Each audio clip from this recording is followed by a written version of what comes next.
Hey guys, welcome to another episode of Kerbal Space Program. My name is Nathan8223 or Kabato7, depending on where you know me from. Either way, my name is Kevin, and in this particular episode, I'm going to go a little bit over a couple more aircraft that I've designed. I uploaded the Mellow to Kerbal Spaceport there, and it seemed to get quite a bit of attention, so I'm just going to go ahead and see exactly how much I can milk out of this, I guess. I honestly have always wanted to do Let's Plays, and I suppose the best way for me to get at least a little bit of popularity is by doing a couple things on Kerbal Spaceport.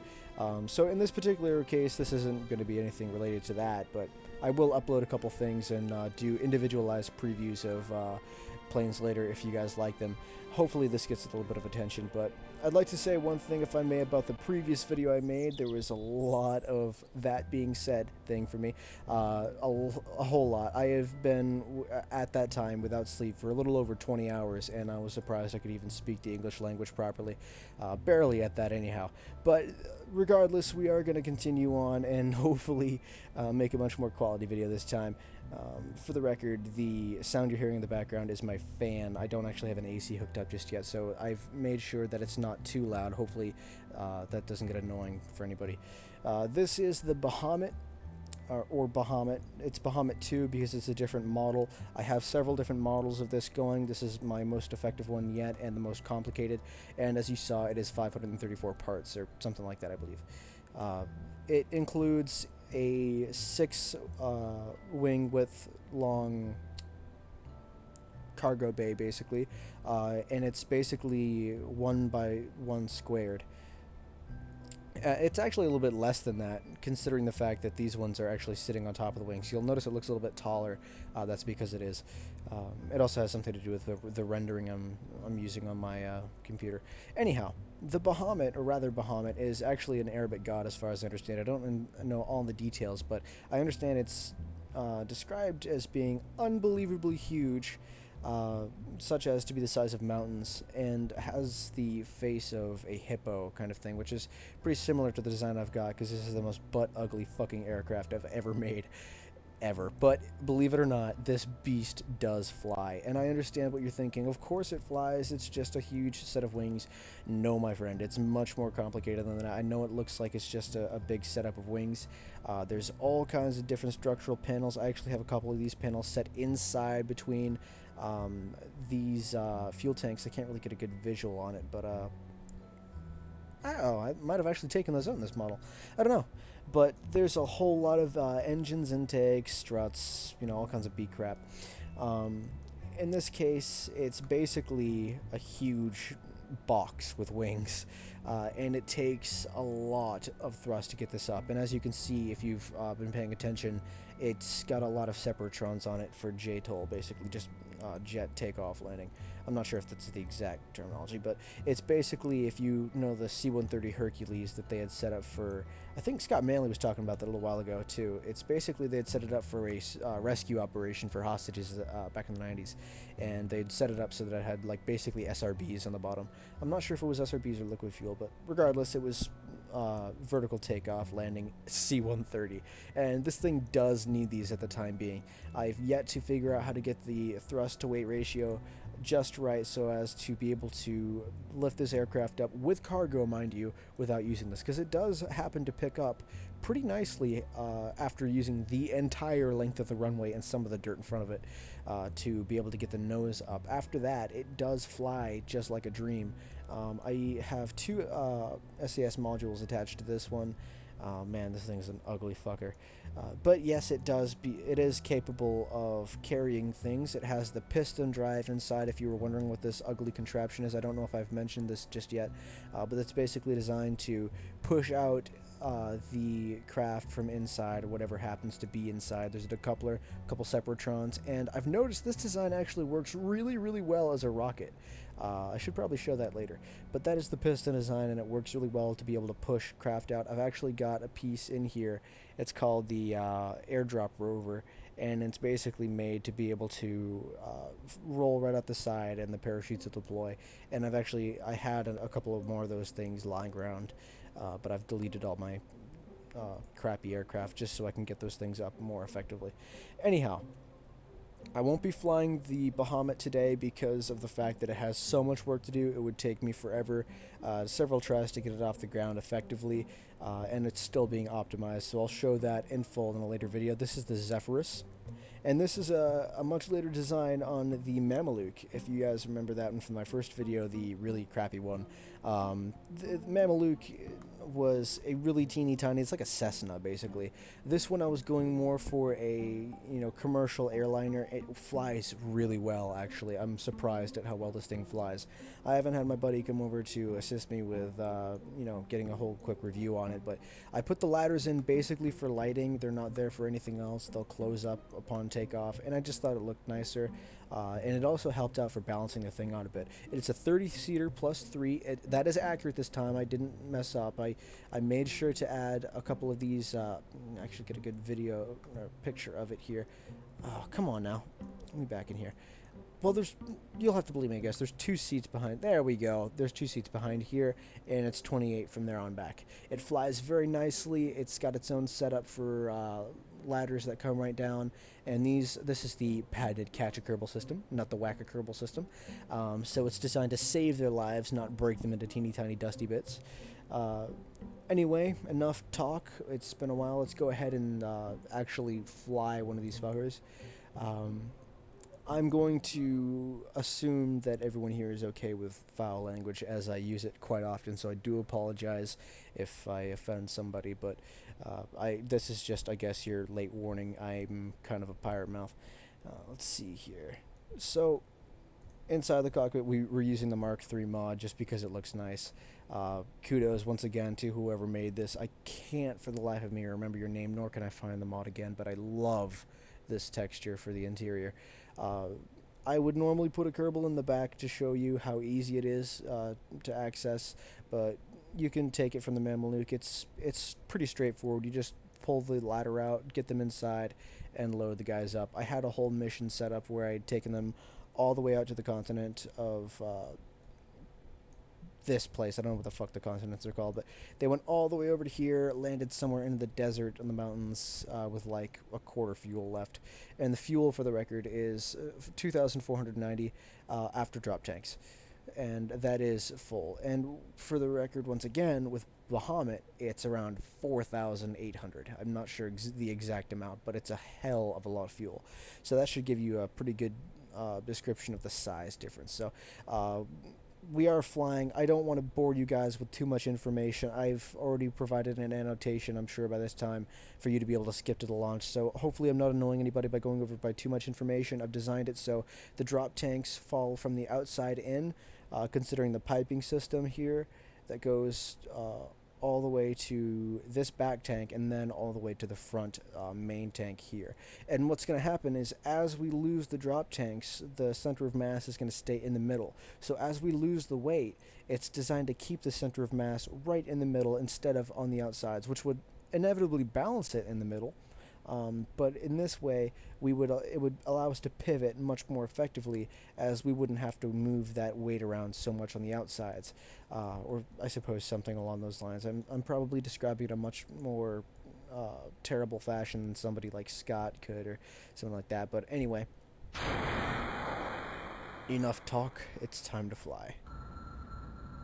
So, as with paper airplanes, you can see how some of these things are pitched up a little bit. I'm not doing that. I can move those individually, but that basically does that on its own. And the idea is that it will essentially hold itself up in flight without me having to do at least a whole lot with it. It doesn't like to taxi. It likes to taxi when you know what the hell you're doing, unlike myself. But essentially, it's a lot like the Mameluke. It's really clunky, and it doesn't like to taxi a whole lot. But we are airborne, and once again, if we had Kerbals on board, they would be flying. Now, it's a rough ride, because they would be shaking around like crazy. Bahamut doesn't have that problem because it's so freaking big, but this is a pretty big aircraft, and we're doing pretty well with flying it. So just to demonstrate the drop tanks and how we lose our fuel accordingly, so we can get rid of that. It does land pretty well. I'm going to demonstrate that now. This will be available for download briefly. I've been having a lot of problems with download. If you guys can possibly help me out with this, I've been having a problem, whereas when I go into upload, what am I saying? When I go into upload things to the Kerbal Space Program lately, it basically causes me to have an error. It doesn't say anything, it just says error. And it won't let me load it. I've rechecked everything, opened up new browsers, tried uploading it in different versions of browsers, like Chrome versus Opera versus Firefox. I'm never going to try Internet Explorer because I know that's just wasting my time, but basically it's not allowing me to upload anything. So if you guys want these crafts, please try to help me out with that. I'll do my best to fix it, but I don't know what's going on with it. Now, most of my big aircraft, as you'll see with the Bahamut in the later episodes, they fly a lot more effectively at lower thrust, believe it or not, especially with the turbojets. Oh man, I just completely botched this landing, didn't I? Oh, maybe not, actually. Wow, I lucked out. Well, let's hit the brakes, maybe. That'll be good, because we are running out of runway fast, buddy. Holy crap. And we're kind of landing. Sure. We're alive, aren't we? That's always good in the Kerbal's book.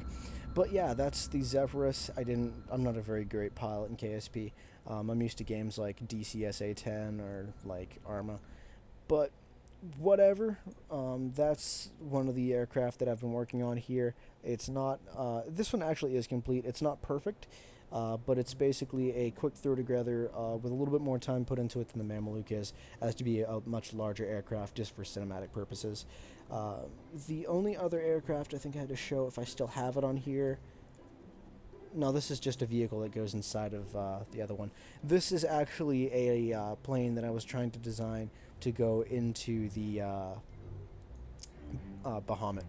The wings are a little bit big, so I'm still trying to tweak that. What else? No, that's it, I guess. So, fuck it. We might as well just go for showing you Bahamut. And once again, this is 532 parts, 3 stages. So, wish me luck on this one, because I'm not sure how it's going to work.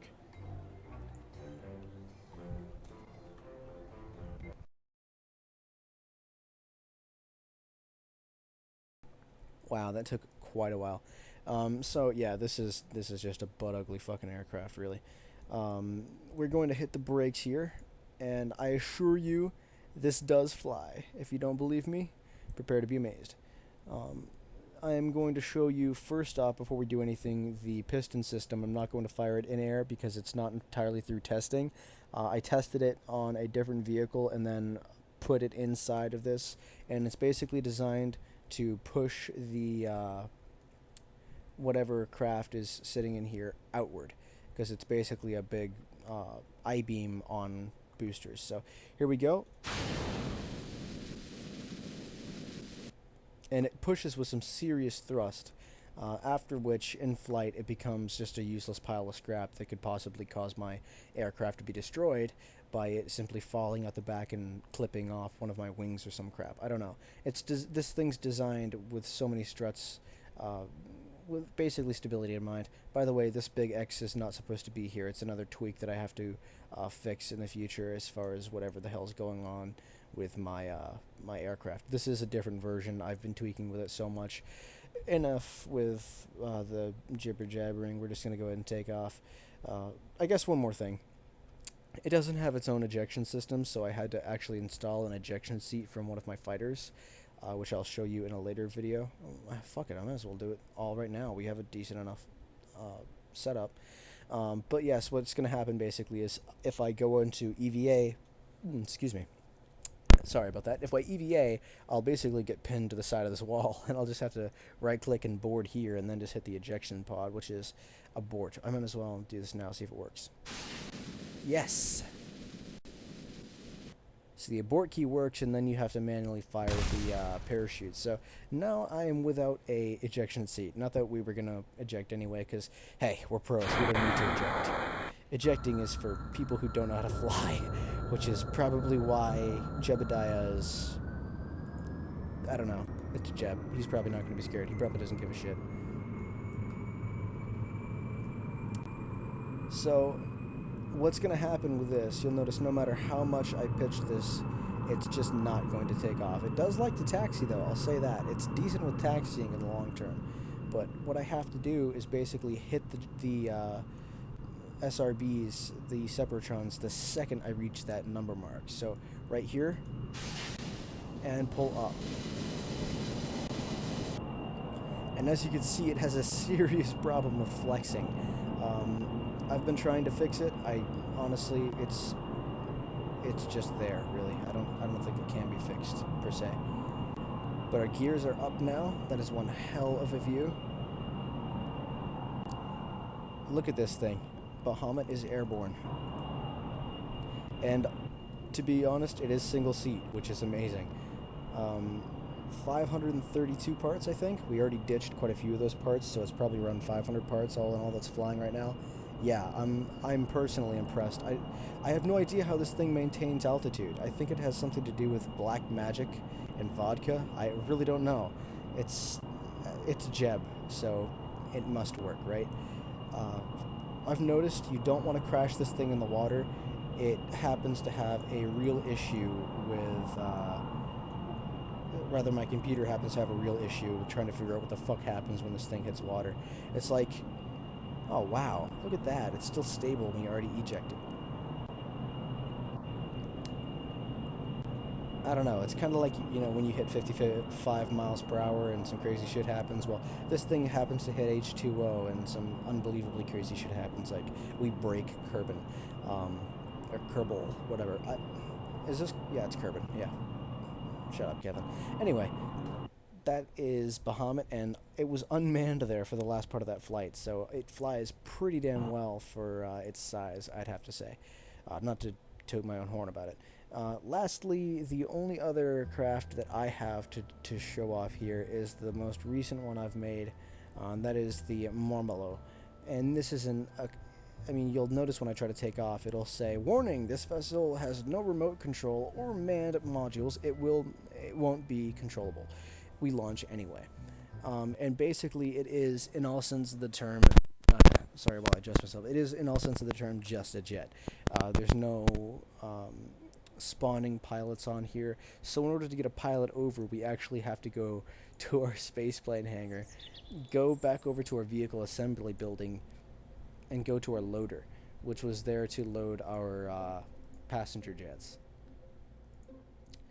And I know this is going to be a little bit awkward, so I'm just going to kind of time accelerate. Fuck time accelerating, this is YouTube, bitch, you don't have to sit through anything. So yeah, it's basically you have to get a pilot out here in order to fly it, which is, I don't know why I did it this way. Hell, we're going to take Jeb again. Jeb's our A-class pilot. If he can pilot that thing, he can pilot this, no problem.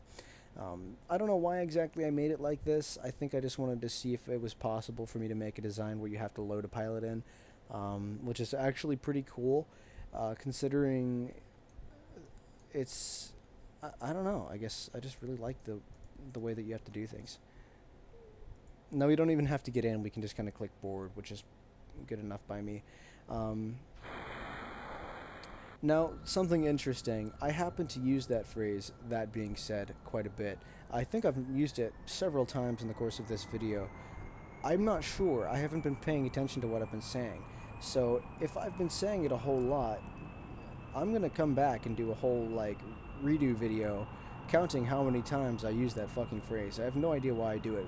Perhaps it's something to do with me not being entirely, you know, comfortable with being able to make Let's Play videos, as I've never done this before. But yes, this is just the last aircraft that I've made. It comes with an ejection seat. That's the entire purpose of it, was this is the fighter that had the ejection seat on it, and this is the entire purpose of me making the aircraft, is to test the ejection seat design, and that's why I actually had it so that you can put a Kerbal on top. Now, I don't know why I didn't just put like a computer module on it so that you can just test it without the Kerbal on board, but whatever. I think I just wanted to see if it could be done. So we're going to test the ejection seat now. And it's designed... Ooh, that was not good. And we're dead. Well, granted, you're supposed to use the ejection seat much higher than 500 meters so it doesn't open up on you and completely obliterate you like it did to me. So there are a couple flaws with it. Generally speaking, that should have worked just fine, though. I understand it would have been pretty hard on the guy, but as you can see there, it's designed basically just to get you up and out, which is pretty much anything that any ejection seat's up to. That's why you see it's faced forward, and the weight is on the back side of it, so it'll just kind of roll up in a way. But anyway, I guess that concludes this video. I'm going to do a couple edits on this thing. I don't want it to be too long. Hopefully I haven't bored you guys with any of my, jabbering about the way I make my aircraft. If you guys enjoyed this video, if you're looking into more, if you want to see more of this type of me just showing a couple of things off that I've made, I don't know. I don't know what to call this yet. I'm probably going to have a name for it by now. I'm rather depending on what time you're watching this video at, but I guess I really don't know where I'm going with this whole Let's Play thing, so wish me the best of luck on that. Once again, I do appreciate you guys watching. My name's Kevin, and hopefully you guys will see me in the next episode.